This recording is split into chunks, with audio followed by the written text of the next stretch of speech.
An Origin of Species by Means of Natural Selection, leading many to believe that natural selection is the means by which species originate. But what did Darwin say inside his book? Let's take a look. First, let's remind ourselves of the world's first, truly useful and clear definition of Darwinian evolution that we came up with a few chapters back. Evolution is an unguided, natural process which increases the genetic information in an organism, creating new genes which did not previously exist. These new genes then cause an increase in physical complexity and associated behavior, both of which increases the organism's ability to survive and pass on these traits to offspring. Natural selection is not synonymous with evolution. It is merely proposed as a mechanism of evolution. But I'm going to show it fails as a mechanism. To play it safe, I'm going to get my definition of natural selection from Charles Darwin himself. Now, if you refuse to accept Charles Darwin as an authority on Darwinian evolution, don't get angry at me.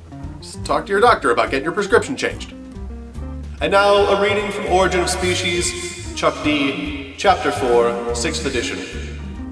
This preservation of favorable individual differences and variations, and the destruction of those which are injurious, I have called natural selection, or survival of the fittest. Variations neither useful nor injurious would not be affected by natural selection. The words of Chuck D. May he rest in peace under his gigantic marble statue. Listen carefully, my friends, and you will see that Chuck D does not give any creative powers to natural selection. Ladies and gentlemen, please turn in your hymnals to Origin of Species, Chuck D, Chapter 4, the 6th edition. Some have even imagined that natural selection induces variability, whereas it implies only the preservation of such variations as arise and are beneficial to the being under its conditions of life. In short, natural selection is an editor. It either leaves alone or it cuts out. It does not write. It does not cause new genes to come into existence.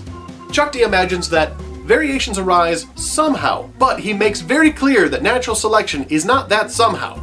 Thus, by our clear and very useful definition, natural selection is not evolution. So however badly you want to defend the title of Darwin's book, Darwin himself makes it clear that natural selection can never be the origin of a species. Natural selection only removes genes that already exist. It does not do anything else. Thanks for watching. The next chapter, and now all the chapters in the Defining Evolution series, are up on our new website, abitoforange.com. Thanks for watching, liking, and subscribing, and sharing this with your friends. And happy nachos.